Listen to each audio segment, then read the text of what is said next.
주역 강독 19번째 지택님께 시작하겠습니다. 강사 신혜정입니다. 지택님의 이 림은 다가가다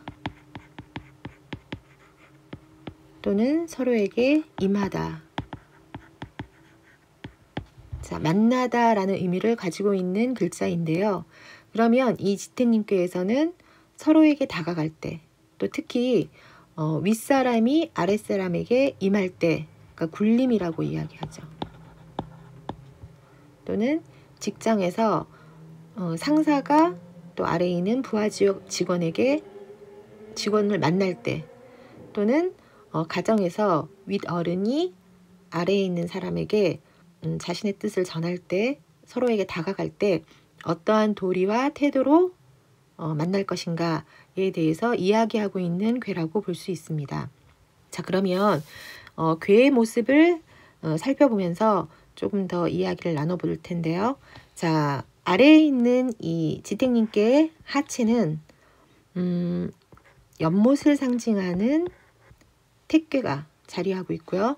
또 위에 있는 상체는 땅을 상징하는 곤괴가 자리하고 있습니다. 그럼 이 모습은 즉 연못 위에 있는 땅, 즉 물 위에 이제 땅이 이렇게 놓여 있는 모습이라고 볼 수 있는데, 이걸 이제 이미지화해서 좀 떠올려 보면 절벽의 모습, 그러니까 물과 아주 인접해서 가까이 있는 땅의 모습이 이제 떠오르는데, 이와 같은 이제 이 괴의 모습을 보면서 옛 성현들은 가까이 다가가서 임한다는 게 뭔가, 특히 아까 제가 말씀드렸던 것처럼 윗사람이 아랫사람에게 다가갈 땐 어떤 도리로 다가가야 할 것인가를 생각했다라는 거죠. 자, 특히 택괴를 이제 상징하는 태의 괴의 덕성, 그러니까 괴질은 기쁨을 이야기하는 거거든요. 그리고 위에 곤을 상징하는 괴의 덕성은 순종하는 마음. 예, 이걸 상징하고 있는 거기 때문에 서로에게 아랫사람은 기쁜 마음으로 다가가고, 그 다음에 윗사람이 아랫사람에 임할 때는 아랫사람의 어떤 뜻과 마음에 자신의 뜻을 내세우는 게 아니라 순종하는 마음으로 다가가는 것, 이것에 대해서 이야기하고 있는 게 지택님께라고 볼 수 있습니다. 그런데 왜 우리가 앞에 공부했었던 그 삼품 곱괴 다음에 이 지택님께가 오는가? 폐단을 이제 제거를 하고, 곱괴가 폐단을 제거하고 혼란을 다스리는 것에 대한 이야기를 하고 있는 괴잖아요. 그러면 그런 이제 폐단을 제거하고 또 혼란을 다스리고 나면 그 다음에 해야 될 일이 뭐냐면 백성을 통치하는 문제. 내가 어떻게 백성들에게 다가가서 그들에게 군림할 것인가가 아주 중요한 문제이기 때문에 그 다음에 지택님괴를 이야기하고 있는 것이라고 보면 될 것 같습니다. 자, 그러면 괴사를 한번 읽어보도록 할 텐데요. 자, 림은 원형, 리정, 지우 8월, 유흉. 자, 림은 원형. 다가감이란 것은 크게 형통하니 올바름이 이롭다. 자, 그리고 지우 8월. 그런데 8월에 이르면 흉함이 있다라고 이 림께서 이야기를 하고 있습니다. 그럼 이건 무슨 말인지 좀 풀어보도록 하면, 이 림이 이제 서로에게 다가가서 호응하는 것, 서로 만난다는 건 크게 형통하다. 그런데 올바르게 이제 임했을 때 서로에게 이로운 거죠. 근데 그렇게 하려면 어떤 것을 좀 알고 다가가야 할 것인가 하면, 자, 지우 8월. 여기서 특별히 갑자기 이제 8월이라는 어떤 이런 단어가 나왔는데, 이거는 그 맹의의 12소식계, 또 다른 말로 하면 12벽계라고도 하는데, 이걸 조금 알고 있어야 빨리 이해가 될 것 같아요. 여기서 이제 그 12소식계라는 건 1년 12달을 주역의 배에 배치를 한 건데요. 임계는 그 12달 중에 12월, 예, 축월에 해당이 되거든요.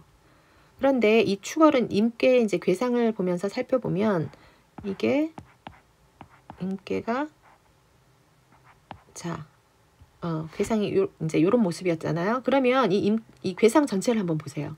그러면 지금 양이 지금 막 자라오르고 있는 아주 양이 그 성대함을 막 시작한 때이고 지금 음이 이렇게 위로 물러가고 있는 때이거든요.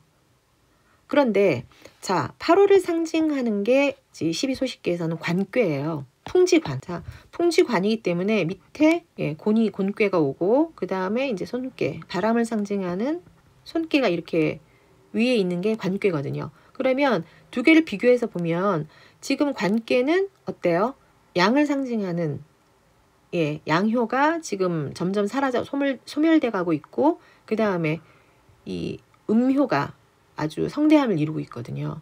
그래서 지금 임계의 이 임계의 어떤 성대함, 군자의 성대함, 양의 성대함이 지금 시작하고는 있지만 어디까지 내다봐야 되냐면 이것도 언젠가는 쇠할 것이다 라는 걸 미리 생각해서 염두에 둬서 경계를 해라 라는 이제 의미를 이야기를 하는 겁니다. 8월에 이르면 언젠가는 흉함이 올 것이다 라는 걸 알고 있어야 된다는 거죠. 그러니까 우리 옛말에 그런 말이 있잖아요. 달도 차면 기울고 또 화무 11홍. 아무리 아름다운 꽃도 끝이 있다. 그러니까 이런 것이 이제 자연의 이치라는 거죠. 근데 이러한 어떤 천리, 자연의 이치를 내가 알고 아랫사람을 다스리는 통치 원리로 삼아야 된다는 거예요. 근데 이 원리로 이제 사람한테 임하고 또 내가 어떤 사업에 임하고 세상 일에 임한다면 크게 형통하고 올바름을 얻지 않음이 없다라는 거죠. 공자님이 쓰신 계사전에도 이제 이런 문장이 나오거든요. 일음 일양 지위도. 한 번 음하고 한 번 양하는 것이 세상 천지 도라는 거예요. 그러니까 생하는 것이 있으면 멸하는 것이 있다라는 거죠. 그러니까 이건 이제 궁극적으로 이 천하는 세상은 이와 같은 변화의 원리밖에는 없다. 그걸 미리 알고 내가 지금은 성대하지만 언젠가 이 성대함도 끝이 날 것이라는 걸 알아야 된다. 그러니까 영원한 것은 없다. 라는 걸 알고 내가 아랫사람에게 다가갈 때도 지금 내가 놓여있는 어떤 이 지위라든지 그리고 나의 지금 강성한 힘이라든지 아니면 내 생각이라든지 이런 것들도 영원한 게 아니다. 그리고 변화의 어떤 이런 원리 속에 놓여있다. 그러니까 그런 것을 지키려고 또 강고하게 내세우면서 상대에게 다가가서는 흉할 것이다. 라고 이제 괴사에서 풀고 있는 겁니다. 자, 그러면 효를 이제 읽어보도록 할게요. 처음에 초구, 함님, 정길. 자, 초구효는 함님. 감동시켜 다가가미니 정길, 바르게 해서 이제 길하다. 자, 여기서 함이라는 건 특히 이제 정의처는 이걸 감동시키다 할 때 감자와 같은 의미로 쓰고 있습니다. 이 감자라는 건 뭐 감동시키다, 또 느끼다, 통하다 이런 뜻으로도 쓰이거든요. 서로가 서로를 진심으로 느끼고 또 서로가 서로의 뜻이 통해야지만 그 다음에 감동이라는 게 뭐겠어요? 마음이 움직이죠.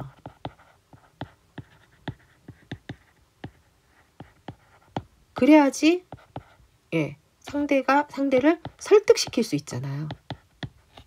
그러니까 이 임계는 아까 또 이제 말씀드렸지만 내가 어떻게 백성들을 통치할 것인가, 내가 어떻게 백성들에게 군림할 것인가를 지금 이야기하고 있는 괴이잖아요. 그러면 내가 어떻게 백성들의 마음을 설득시킬 것인가, 어떻게 내 뜻을 그들에게 느끼게 하고 그 다음에 서로가 통할 것인가에 대해서 이야기하고 있기 때문에 이 초구에서는 감동시켜서 다가가야 된다라는 이야기를 제일 처음에 하고 있는 겁니다. 자, 초구효를 지금 이제 이렇게 보고 있는 것은 이 초구효가 양강한 자리이죠. 양강하고 그리고 또 특히 그 윗자리에 있는 육사요하고도 또 잘 호응을 하고 있어요. 그래서 그 양강하고 자기가 자기 자리에 올바르게 정하게 와 있고, 그 다음에 윗자리인 육사요하고도 아주 잘 호응하고 있기 때문에, 그래서 정하다 그리고 길하다라고 이제 이 초구효를 풀고 있는 겁니다. 자, 그 다음에 자 6, 9, 2효를 한번 보도록 할게요. 자, 9, 2효는 함림, 길, 무, 분리. 자, 여기 9, 2효도 어떻게 이제 이야기를 하냐면 감동시켜서 다스린다라고 지금 초구효하고 똑같이 이야기를 하고 있어요. 감동에 대해서 이야기를 하고 있거든요. 그렇게 하면 길하고 무분리, 이롭지 않음이 없다. 자, 이중부정은 긍정인 거죠. 그러면 이롭다라는 거죠. 예. 그래서 그렇다면 이제 9, 2호를 이렇게 풀고 있는 이유도, 자, 9, 2호는 제일 중요한 게 물론 정하지는 않아요. 음의 자리에 이제 양효가 왔기 때문에, 그렇지만 주역에서는 이 정보다 더 중요하게 보는 게 중이거든요. 9, 2호는 중을 얻었고, 또 그 6, 5효, 위에 있는 6, 5효와 잘 호응하고 있어요. 감응하고 있는 거죠. 그래서 이 9, 2효는 아랫사람이라든지 그 다음에 윗사람을 대할 때 아주 양강한 덕, 그리고 중도를 얻어서 어떤 진실한 마음으로, 진실과 정성으로 아랫사람에게도 다가가고 또 윗사람하고도 호응하고 있기 때문에 이 자리를 아주 길하고 이로움이 없다라고 풀고 있어요. 그러니까 6.25는 특히 단지 이제 윗사람에게 다가갈 때 그 명령에 순종해서 다가가는 것이 아니라 기쁜 마음, 그러니까 그 서로 통하고 서로의 마음을 느끼고 감동해서 다가가고 있는 거기 때문에 길하다라고 풀고 있어요. 근데 여기서 이제 초9효와 6.2효를 이렇게 보면서 왜 다가감의 초기에 느낀다는 것, 또 감동에 대해서 이야기를 할까라는 걸 이제 저희가 한번 생각해 볼 필요가 있죠. 그렇다면 어떤 일을 시작할 때 특히 윗사람이 아랫사람에게 다가갈 때는 어떤 가치 판단이라든지 그것이 옳고 그르다라는 어떤 시비 판단보다는 먼저 상대의 마음을 움직여서 그 아랫사람한테 명령하는 것이 아니라 그 마음을 이제 감동시켜서 움직일 수 있어야 된다라는 이야기를 초9효하고 2효에서 이야기하는 것이라고 보면 될 것 같습니다. 자, 그 다음에 이제 6.3을 한번 살펴보면요. 6.3은 감림, 무유리, 기우지, 그리고 무구. 자, 여기서 6.3은 기쁜 낯으로 다가감이니, 이 감림이, 이 감자가 달콤하다라는 뜻이거든요. 달콤한 감자. 그러면 여기 이제 감림이라는 건 아주 기쁘게 달콤하게 다가가는 것이니 무유리. 그런데 이로운 것이 없대요. 되게 기쁜 낯으로 다가가고 있는데도. 자, 그런데 그것에 대해서 이미 근심하고 있으니, 여기서 기자가 이미 기자이기 때문에 이미, 그 다음에 우자는 근심하다라는 뜻인 거죠. 그리고 이제 이미 근심하고 있으면 무구, 허물이 없다. 자, 이건 이제 무슨 의미냐면 이 6.3이 자기가 이제 자기 자리에 오긴 했어요. 정을 얻기는 했죠. 근데 중하지 못하고 또 이 택괴, 기쁨을 이야기하고 있는 택괴의 극한이에요. 극한에 위치하고 있고, 그렇기 때문에 이게 이제 진심으로 막 기뻐서 뭔가를 행한다라기보다는 좀 그 두렵고, 그리고 아주 그 불안한 어떤 모습이에요. 그래서 마음속으로는 두렵고 불안하지만 이것을 숨기고 그냥 겉으로만, 형식적으로만 기쁜 낯으로 다가가고 있는 모습이라고 이제 풀고 있거든요. 이 림께에서는. 그러니까 이 감이라는 건 감언이설? 예, 이렇게도 이야기할 수 있겠죠. 마음은 그렇지 않은데 겉으로만 굉장히 거짓으로 기쁘게, 이제 기쁜 낯으로 다가가고 있는 거예요. 그런데 그래도 이제 조금 불행 중 다행인 것은 이 6.3이 바른 자리에 온 자이기 때문에 그것을 알아요. 예. 그래서 내가 지금 형식적으로 뭔가 거짓되게 다가가고 있구나. 그것을 이미 근심하고 있는 자이기 때문에 이제 그것을, 자신의 잘못을 알아차리고 근심하고 있으면, 알아차리면 반드시 또 바른 데로 갈 수 있는 어떤 이런 기회가 있기 때문에, 그렇다면 이제 허물이 없다라고 보는 거죠. 허물이 없다. 자, 6.3은 이렇게 풀고 있습니다. 자, 그리고 또 특히 이 6.3을 이제 한 가지만 더 말씀드리면 6.3을 조금 이제 부정적으로 보고 있는 건 그 하체의 이제 극한이기도 하고 또 이게 호응하는 자도 없잖아요. 위에 이제 상육효하고도 호응하지 않고, 그리고 중요한 건 이 6.3이 밑에 있는 초구하고 구희 강을 타고 있어요. 강을 누르고 위에 타고 있기 때문에 주역에서는 음이 양효, 양의 위에서 그 양들을 누르고 있으면 이걸 이제 타고 있다라고 그 표현을 하고 있는데, 그럼 굉장히 좀 부정적으로 흉하다고 보고 있거든요. 그래서 이제 더더군다나 이 6.3을 그렇게 풀고 있습니다.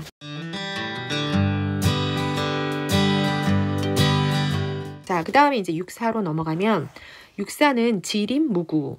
자, 지극한 다가감이니 여기서 지극한 다가감. 그렇기 때문에 허물이 없다. 자, 여기서 지극하담이라는 건 무슨 뜻이냐 하면 진심 또는 아주 친밀하게 다가가고 있는 모습인 거예요. 그러니까 아까 6.3효하고는 좀 다르죠. 6.3효는 뭔가 형식적으로 굉장히 좀 거짓되게 이렇게 기쁜 듯이 다가갔다면 6.4는 지극함, 진심, 친밀하게 다가감에 대해서 이야기를 하고 있습니다. 자, 6.4를 이제 그렇게 풀고 있는 이유는 6.4는 자기 자리에서 자 발음을 얻었죠. 그리고 또 위에 있는 아주 강량한 밑에 아래에 있는 자 강량한 초구효하고도 호응을 하고 있고, 또 이 6.4가 군주하고도 아주 가까운 자리에 있는 대신의 자리예요. 그리고 상체에서 제일 아래 지위에 자리를 하고 또 하체하고 서로 밀접하게 관계하고 있기 때문에 이것을 아랫사람들하고도 아주 절실하게 임하고 또 윗사람에게는 진심으로 다가간다. 그래서 자신의 정도를 지키면서 다가가는 모습으로 보고 있기 때문에 무구하다라고 풀고 있는 거죠. 자, 그 다음에 5효를 한번 이제 풀어보도록 하겠습니다. 6.5는 지림, 그 다음에 대군지의 길. 자, 여기서 지림이라는 건 아까 6.4효와 이제 음은 똑같지만 뜻이 좀 다른 한자죠. 자, 여기서 지자는 지혜롭다, 알므로써 다가가는 것. 그래서 지름을 이제 이야기를 하고 있어요. 근데 이렇게 밝은 지혜로 알므로 다가가미니 이것이 뭐냐면 위대한 군주의 마땅함이다. 그렇기 때문에 길하다. 자, 이렇게 풀고 있습니다. 자, 이 6.5효를 이제 이렇게 보고 있는 이유는 이 6.5효가 자, 음의 자리에 어떤 유함, 그리고 중을 얻었죠. 그러니까 중도의 어떤 덕, 그리고 곤괴의 어떤 곤괴에 이제 자리하고 있기 때문에 곤괴의 어떤 유순함, 그리고 또 존귀한 자리에 이제 있는 거죠. 그리고 또 이 6.5효는 특히 아랫자리에 강중한 덕을 이룬 신하인 9.2효하고도 아주 잘 호응하고 있죠. 그래서 이 자리를 어떻게 보고 있냐면 아랫사람에게 임하는 방도를 제대로 아는 자. 예. 내가 어떻게 아랫사람에게 임해야 되는지 임계의 어떤 주인공 자리라고 볼 수 있어요. 예. 근데 어떻게 임하는 자이냐면 여기서 이제 지혜로움, 알미라는 건 자신의 지혜만을 자임하는 자가 아닌 거죠. 제가 아까 이제 맨 앞에서 괴사에서 말씀드렸던 것처럼 내가 알고 있는 이 지혜가 다가 아니다. 내 자리가 나 혼자 할 수 있다라고 자신의 힘을 이제 뭔가 믿고 자만하는 자가 아니라 아래의 현자를 신임해서 자신을 낮춰가지고 다가갈 줄 아는 자인 거예요. 그러니까 세상의 지혜를 자신의 것으로 취할 줄 아는 어떤 현명한 군주인 거죠. 예, 그러니까 자신의 지위나 자신의 생각 이런 것들을 비우고 그리고 내려놓고 아랫사람과 만나는 자라고 볼 수 있습니다. 그래서 이제 길하다라고 풀고 있는 거죠. 자, 그 다음에 상육을 한번 보면 상육은 돈님, 길, 무구. 자, 여기서 상육은 이제 돈님, 자, 돈독하게 다가가는 것에 대해서 이야기를 하고 있어요. 자, 돈독하게 다가가미니 길에서 허물이 없다. 자, 그럼 상륙효에서 돈독하게 다가간다는 건 뭔가? 자, 이 상륙효는 곤깨의 끝이죠. 자, 그래서 이 순종함이 아주 지극하면서 또 임귀의 끝에 자리하기 때문에 다가가는데 아주 성실하고 이 돈독하다라는 게 그 다음에 아주 관대하다라고 볼 수 있습니다. 자리는 이제 상왕, 아주 존귀한 자리이지만 육오효와 이제 같이 낮은 지위인 두 양인 초구효와 육이효를 존중하고 따르는 자예요. 물론 이 상육효가 밑에 있는 초구효나 구이효하고 호응하는 자리는 아니에요. 그렇지만 그 음의 본성상 양을 따르고 양의 어떤 뜻을 받아들이는 것을 그 본성이라고 보기 때문에 이제 양의 자리인 초구효와 구이효를 존중하면서 그들의 뜻을 이제 관대하게 받아들이는 자, 그러니까 도탑고 성실하게 이제 다가가는 자, 그렇기 때문에 길하고 허물이 없다라고 보고 있습니다. 그러니까 이 지택님께 전체에서 이제 어떻게 내가 다가갈 것인가, 내가 감동시켜서 다가가고 그 다음에 겉으로 형식적인 어떤 이런 깊은 마음이 아니라 지극한 진실되고 그 다음에 친밀하게 지림, 그리고 또 밝은 지혜로 내가 내 뜻이라든지 나의 지혜만이 다가 아니다라는 어떤 그 밝은 지혜로 다가가는 태도, 그리고 돈독하게 다가가는, 그러니까 도탑고 아주 성실하게 친밀하게 다가가는 것이 굉장히 중요하다는 이야기를 하고 있는 거죠. 그러니까 나이가 많거나 지위가 높다고 자신의 뜻만 어떤 강고하게 내세우는 것이 아니라 상대의 의견과 뜻에 마음과 길을 열고 다가갈 수 있어야 된다. 그래야만 상대의 마음을 움직여서 제대로 임할 수 있다라고 이야기를 하고 있는 겁니다. 자, 여기서 지택님께 마치도록 하겠습니다. 감사합니다.